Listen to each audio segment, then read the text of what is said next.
Hey guys, just got back from a really cool pic I want to share with you.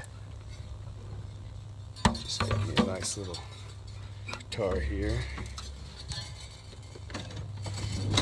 So, story here is I was actually visiting my father a couple hours away for his 65th birthday, and while I was in town, I was going through the apps on my phone that I typically do every day.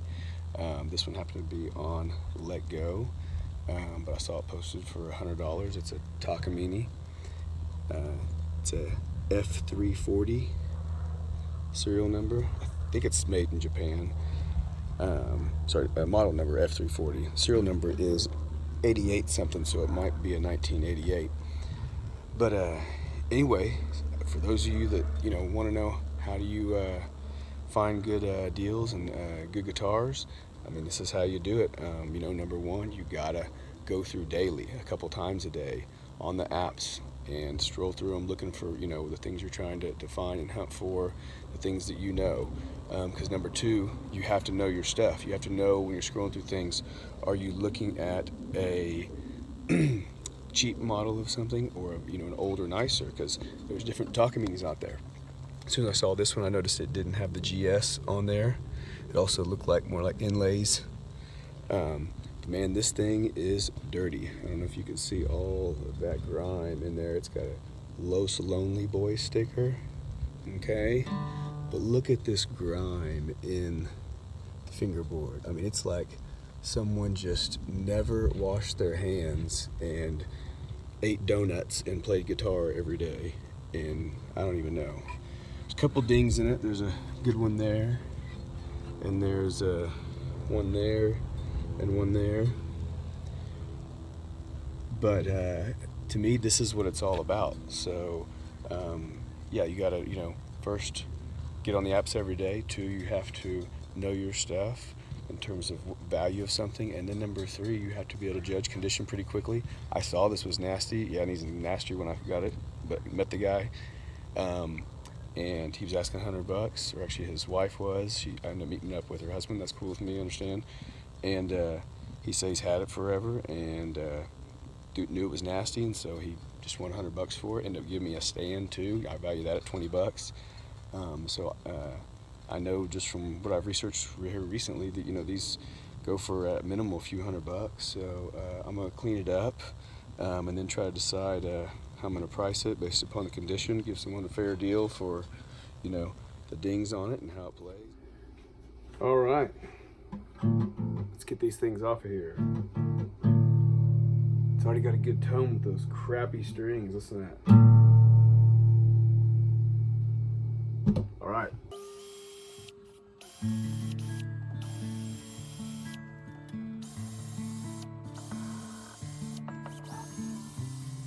So for the first round, I'm just going to use a little combo polish cleaner with a not so clean rag. This thing is going to get this rag pretty dirty pretty quick, I can already tell. So I'll start with the dirty one and move next round to a clean one.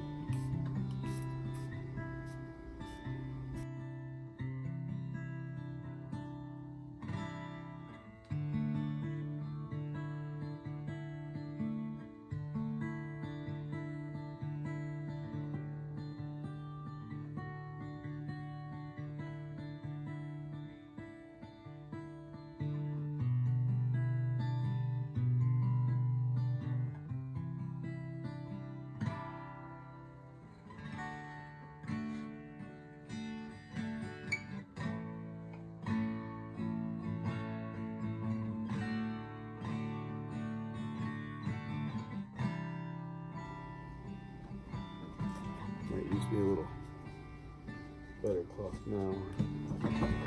Should put here a little bit. Ooh. Little spray paint.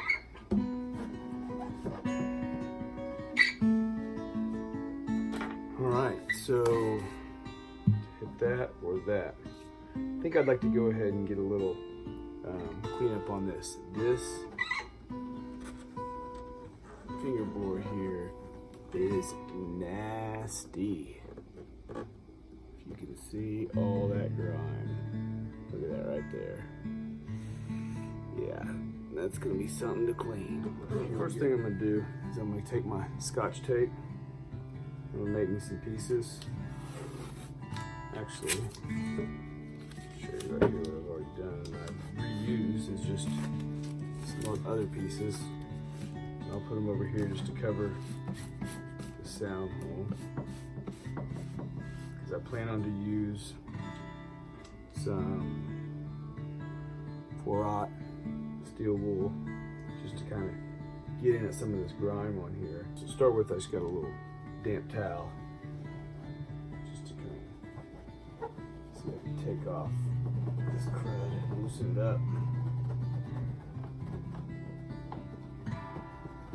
It's so thick, it's hard to tell if that's grooves in the fingerboard or just thick material around the finger positions.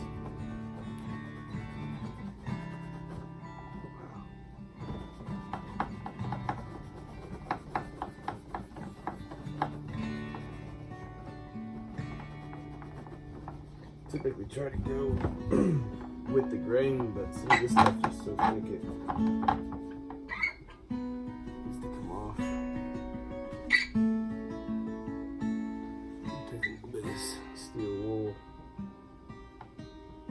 Typically I like to stand in the corner of my garage, and that's where I do this so I don't get this crap everywhere, but I'll let you see.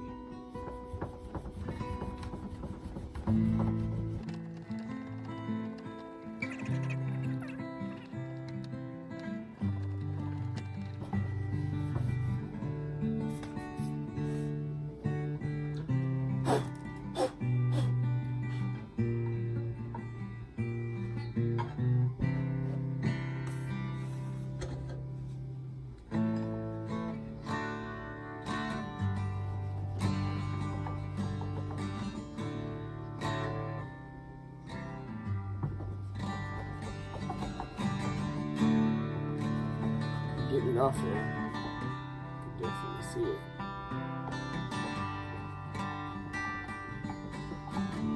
Sometimes just by getting this a little moistened up, it'll break up a little easier. So I'm just gonna let it sit. And after I clean this up and we put a little lemon oil on here, we'll let that soak in a little bit more too. This water will dry off pretty quickly.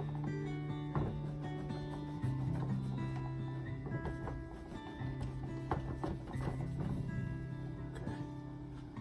Let that sit a little bit.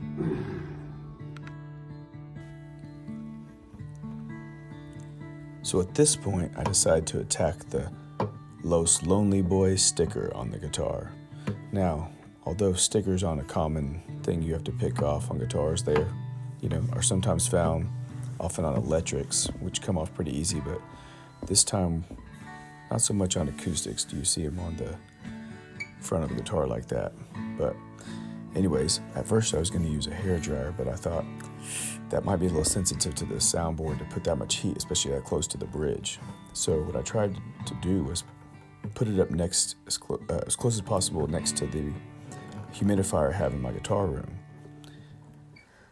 But that didn't work too well, as the top layer just peeled off like that.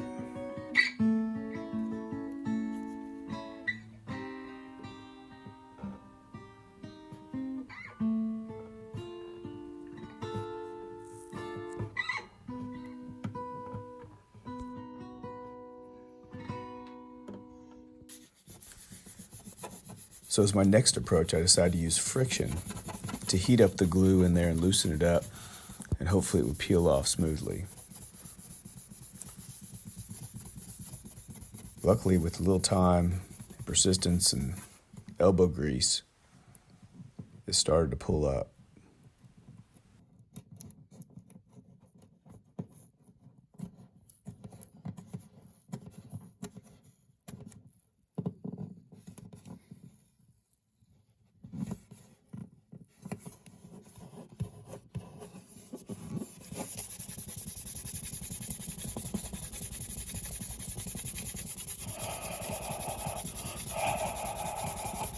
Yes, folks, that is my breath you're hearing.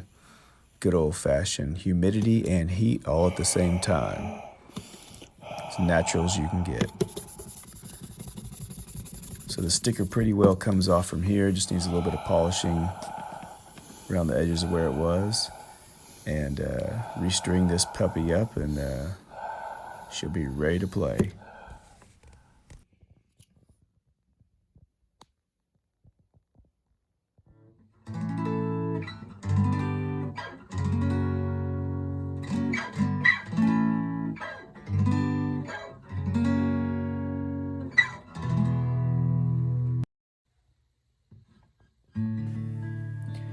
So I bought this guitar for $100 and it recently just sold on Reverb for $325 plus 50 shipping.